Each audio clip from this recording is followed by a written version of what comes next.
Benda pelik ni best ke? Sampai duk viral merata-rata seminggu dua ni. Sampai ada orang sanggup layan daripada season 1. Nak catch up punya pasal season 4 yang baru keluar ni. Kau nak tahu best ke tak? Check this review first.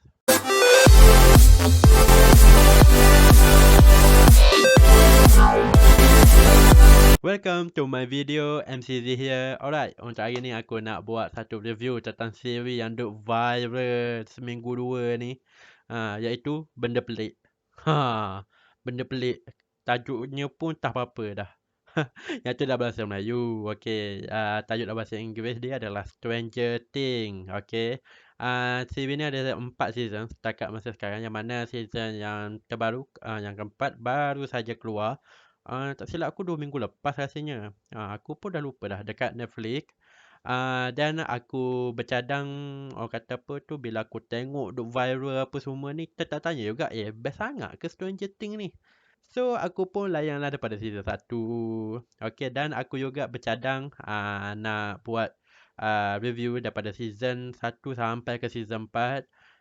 Sebab kita akan ada satu lagi season, iaitu season 4 part 2. Okay, season 4 yang baru keluar ni adalah season 4 part 1. Okay, jadi kata macam sementara nak tunggu untuk season 4 part 2 tu, so aku nak buat review daripada season ke satu season yang lain. Okay, dan untuk hari ni aku nak buat review untuk Stranger Things season 1. Jadi aku nak tolong korang, kalau yang siapa-siapa yang yalah benda viral kan, yang masih tertanya, tak yakin lagi nak layan ke tak benda pelik ni, Stranger Things ni. So aku kat sini untuk tolong korang. Okay, so Stranger Things mengisahkan tentang apa? Dia mengisahkan tentang sebuah pekan yang bernama Hawking, yang mana sebelum ni tak ada benda apa tu macam kes jenayah. Orang kata pekan tu hidup aman damai lah sebelum ni. Namun secara tiba-tiba pada tahun 1980-an, beberapa siri kejadian pelik menimpa dekat pekan Hawking ni, iaitu antaranya kehilangan kanak-kanak, ada orang kata teori konspirasi kerajaan buat eksperimen, lepas tu ada penampakan entiti yang pelik, dan ada kedatangan seorang kanak-kanak yang tiba-tiba saja muncul kat pekan Hawking tu. Dan ianya secara tak langsung membuatkan sekumpulan kanak-kanak dan beberapa orang dewasa dan macam ketua polis dekat pekan Hawking tu untuk menyelesaikan perkara pelik yang berlaku dekat pekan diorang, kat pekan Hawking diorang ni. Okay, yang tu secara generalnya sinopsis untuk season 1 ni.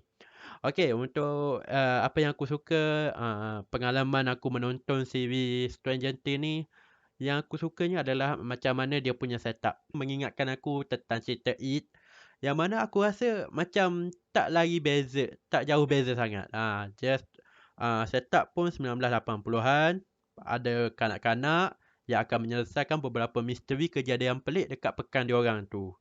Kalau secara surface-nya memang nampak sama, okay? Tapi bila siri ni dah go on daripada episod kepada episod, it's totally different. And secara personally bagi aku ianya lagi best daripada filem It. Okay, daripada segi struktur storyline. Dan bercakap tentang storyline, aku boleh puji The Duffer Brothers, iaitu pengarah untuk siri ni, yang mana dia berjaya. Korang bayangkan, 4 benda pelik tu, dia orang berjaya tanamkan dekat awal-awal siri tu. Korang akan mula berteori konspirasi. Okay, budak ni ada kaitan ke dengan ni? Ke dia daripada ni? Ke budak yang hilang ni ada kaitan dengan ni? Dia orang berikan beberapa persoalan yang buatkan korang berfikir, yang secara tak langsung buatkan korang nak tahu lagi dekat episod. Yang tu, dan start daripada tu aku pasti korang akan menonton siri ni sampai ke habis untuk tahu apa yang sebenarnya terjadi dekat pekan Hawking tu. Dan it worth of your time. Okay, memang aku boleh puji The Duffer Brothers macam mana dia susun, macam mana beberapa misteri tu berjalan seiring dengan storyline. Tapi walaupun ia berjalan seiringan, dia macam mula-mula korang akan nampak misteri tu masing-masing tak ada perkaitan antara satu sama lain. Mula-mula yang tu aku boleh puji untuk Duffer Brother ni. Dan apabila dekat hujung rupa-rupanya, okey aku tak nak spoiler, yang tu korang kena tengok sendiri. Tak bermakna benda tu bercantum ke apa, okey. Tu korang kena tengok sendiri. Yang mana tapi bagi aku untuk ending untuk season 1 ni it marvelous, it's masterpiece. Memang aku boleh bagi tahu memang The Duffer Brother ni bijak gila lah. Macam mana dia nak susun storyline tu kan, dengan misteri apa semua. Yang tu aku sukalah untuk series ni. Pengalaman menonton memang it's another level. Bagi aku ini adalah series orang kata yang pertama yang aku layan sepanjang hidup aku yang berjaya memberikan pengalaman syok macam ni. Cuma aku tak berapa suka tentang kualiti CGI dia.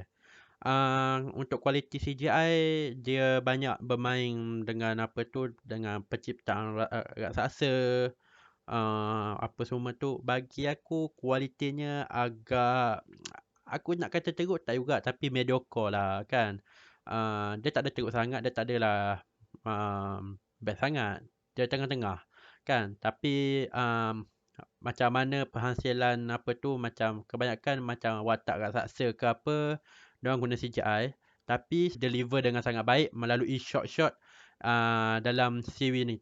Dalam series ni memang which is it look nice. Dan kalau bercakap tentang raksasa untuk dalam ataupun hantu ke apa dalam series ni jarang sebenarnya.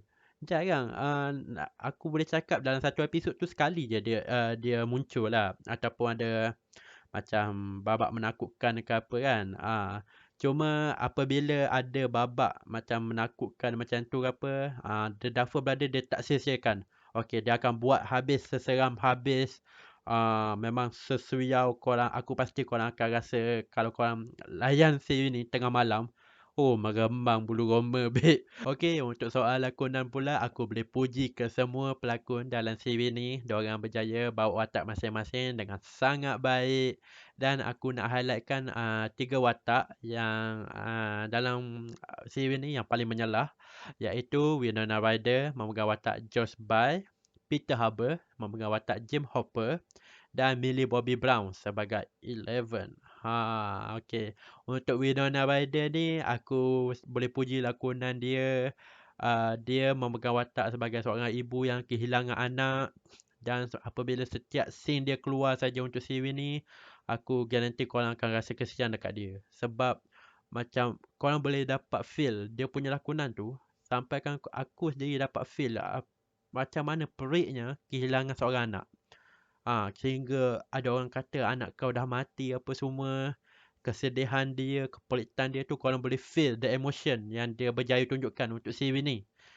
Yang tu korang nak tahu rasa sedih macam mana, korang kena tengok sendiri macam mana Josh Bye ni dalam series Stranger Things ni.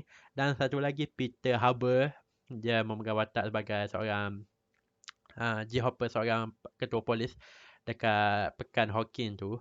Yang mana aku mula-mula dia keluar untuk episod ni, awal-awal episod, aku ingatkan dia ni polis yang polis yang teruk, seorang polis yang macam jahat lah, nak pengacau lah kan. Tapi rupa-rupanya guys, don't judge a book by its cover, okay. Walaupun dengan rupa dia macam tu, tapi dia berjaya membawa watak heroik dengan sangat baik. Dia adalah, aku anggap dia adalah sebagai hero dalam series ni tau. Yang mana untuk melawan raksasa apa semua, dia yang aku rasa yang paling function lah. Dan aku garanti watak Jim Hopper ni akan ada peminatnya yang tersendiri. Even aku pun, aku suka Jim Hopper ni. Watak dia ni, ia membuatkan kita terfikir yang hero ni tak perlu kacak, handsome, sado ke apa. Cukup untuk ada satu watak yang berjaya deliver ciri-ciri heroik tu dengan sangat baik. Kan? Lepas tu untuk Millie Bobby Brown pula, dia memegang watak Eleven. Untuk awal-awal episod watak dia tu agak mendatar sikit macam tu. It look like boring. Tapi apabila series ni go on episode by episode, watak dia tu dah macam graf dia macam ni tau, terus naik. Dan pada ending dia tu aku garanti korang pasti akan wow dengan apa tu watak Millie Bobby Brown ni, iaitu memegang watak sebagai Eleven. Dan aku yakin dia adalah antara bintang yang sangat underrated dalam series ni. By the way, untuk watak sampingan pula untuk series ni, aku rasa kita tak boleh nak lupa juga untuk diorang. Memang kena bagi kredit for all of them sebab masing-masing berjaya bawa watak sendiri dengan sangat baik. Dan setiap watak sampingan dalam series ni ada macam connection with each other, and they are functioning very well for this series. Dengan storyline yang sangat mantap, pelakon give all their best, shot seram dia yang sangat menjadi, walaupun dikecewakan oleh kualiti CGI yang biasa-biasa saja. Rating aku untuk Stranger Things Season 1 adalah sebanyak 9/10 bintang. Dan kalau korang ada apa-apa nak discuss ke about this series, ataupun korang nak aku review untuk series yang lain dekat Netflix ke ataupun mana-mana streaming platform, korang boleh komen dekat bawah. Kita sama-sama discuss about it. Dan jangan lupa like and share this video. Dan kalau korang suka video aku yang ni, korang boleh tekan butang subscribe dan butang loceng, so korang tak akan ketinggalan untuk my next review video. Okay? Dan kalau korang nak tengok review aku untuk series ataupun filem yang lain, korang boleh klik this video. Okay? Alright guys, kita jumpa lagi in the next video. Ciao.